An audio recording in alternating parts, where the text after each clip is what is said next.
So I've realized when I started riding and getting involved in the electric unicycle scene is that EUC riders are pretty much beta testers for electric unicycle makers. And I'm going to explain you why.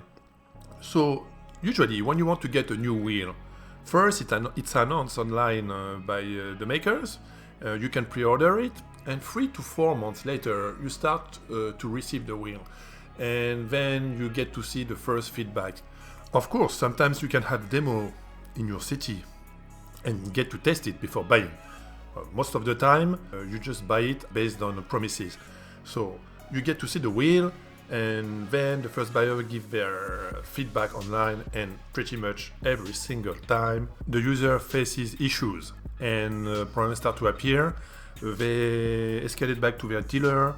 The dealer goes back to the manufacturer takes the time to fix, sends back the parts, and then the user gets its issues fixed more or less.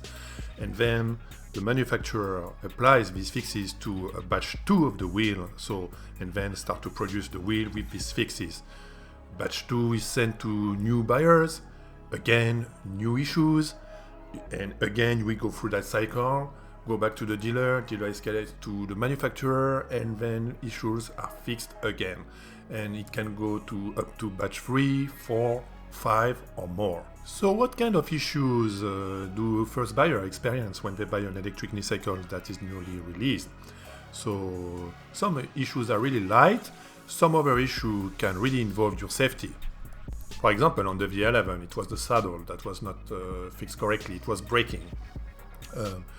Another example was the Gateway RS. So the Gateway RS water is getting through the speakers, and that water is ending up on the motherboard and causing cutouts. So as far as I know, this problem is still not fixed. So just giving that example, on the Gateway EX, it's exactly the same problem. There are too much space for water to get in, and that causes cutout. Also on the Gateway EX, the trolley is really weak, so I heard of a fix of that now. Bigodi is sending new trolleys for this. I still didn't test it, so I don't know, but that's what's up.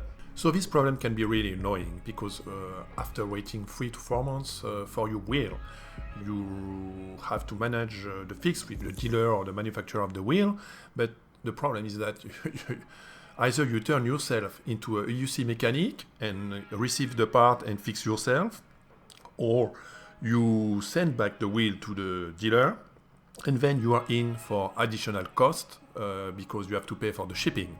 So artificially the wheel gets more expensive now because you have to pay for the shipping to send back your wheel. I mean, this is the rule for most of the dealers. Maybe not all of them. I think it's a case-by-case basis. As far as I experience, I was asked to pay. And I heard of many people who had to pay for shipping. So it really depends, case by case. But most of the time, that's what's up. And after you send back the parts to the repair shop, then you have to wait several weeks because either you have the time to send the parts from China and then fix the problem and then send back. So not only did you buy a wheel, you waited 3 to 4 months, but you are in for potentially an extra month or 2, depending on the problem, to receive your wheel back. So why are we experiencing these issues? Why are EUCs on first batches not good? Why also do we need to open a wheel when we receive it to check that everything is tightened correctly and plugged correctly? But basically, the quality control is just weak for these EUC makers. Depending on the brand, but more or less, QC needs to be enhanced for all EUC makers. And some are cutting corners and doing poor design and choices and doing cheap QC, not investing enough in that, in quality control, in order to cut cost and make a product more money-making, And that's a real concern, because quality control is the key for the end consumer safety. No, you cannot just release a product and make it dangerous for the end user. Lately, the quality control issues stepped up. Several EUC fires happened in less than 2 weeks. And that's a real concern, because now if such issues start to appear more and more, what's going to happen is that electric unicycles are going to get banned. That's what's going to happen, for sure, because that's too dangerous, New York City riders are not going to get EUC banned, like people say on the forums. No, it's the quality control check and the poor design choices from EUC manufacturers that are going to kill that market and get EUCs banned by authorities, because that's normal.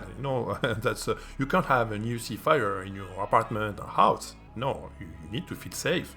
So EUC manufacturers need to step up their game, and they need to do better quality control, invest more in that. It's not normal to have to open a wheel and check if cables and screws are tightened correctly and cables are not pinched when you just buy a brand new wheel and you just received it.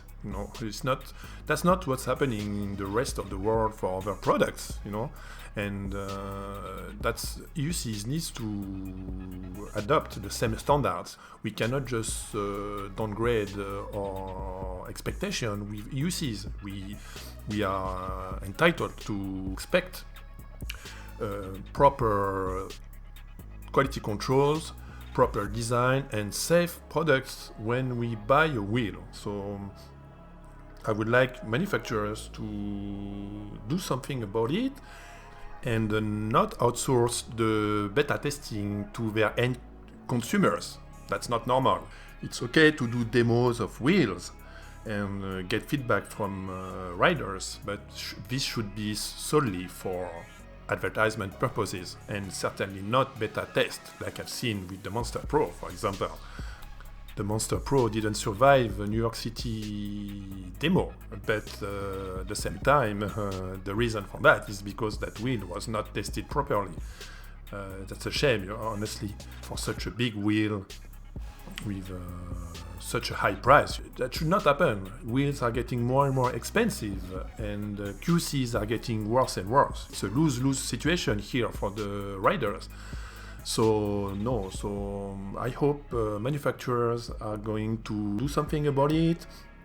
With the latest EUC fires, Bigodi finally reacted and sent a letter saying they're gonna fix issues. I would like to see proofs, not just a letter. So I'm waiting to see what's gonna happen, hoping that these quality check issues are going to be a thing of the past in a few months. Not very optimistic about it, but I can still hope, and that's what's up. So if you like the video, don't forget to like and subscribe, and I'm gonna see you next time.